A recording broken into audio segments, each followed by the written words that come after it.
Hello, Dawn Moore at Allegiance Title Company. Last week I discussed the changes in our closing process that will come about after August 1 of 2015, when the new closing disclosure is mandated by the Consumer Financial Protection Bureau, or CFPB. Today, I want to discuss the fact that the CFPB was organized and given authority over mortgage lending in an effort to avoid the issues that we faced during the mortgage crisis. Primarily, the CFPB is charged with making sure that the consumer knows before he owes. The stated goals of the CFPB are 1. To create easier-to-use mortgage disclosure forms, 2. Improve consumer understanding, 3.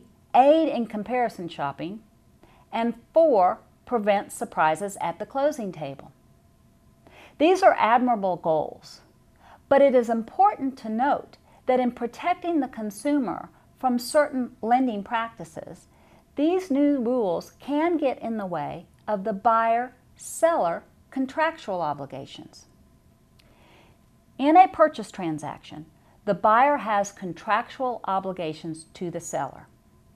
For example, the buyer has a certain limited time under the third-party financing addendum for credit approval to apply for a loan and provide the necessary documents for financing approval.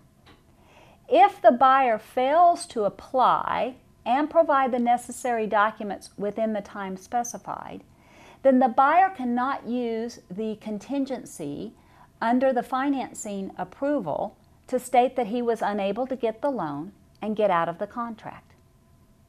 If then the buyer is just in the comparison shopping phase, which is encouraged by the CFPB, when the term for the financing approval expires, buyer can't use the reason that they were denied the financing approval to get out of the contract.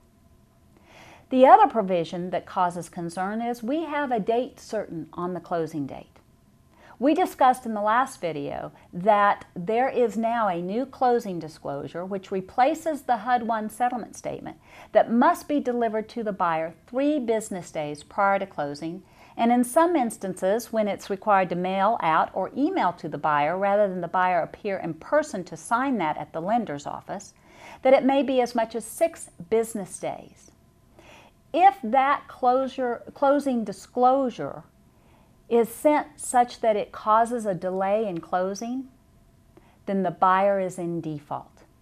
There is no contingency under our contract for that closing disclosure period. The only contingencies are that the buyer has financing approval at a certain period of time and that the property has been approved. By the time the closing disclosure goes out, those 2 contingencies have been met.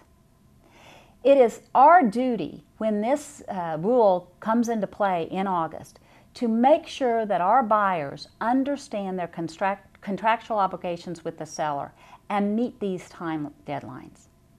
Allegiance is committed to keep you informed of these rules and prepare you for the process. We want to be your resource for results. Thank you.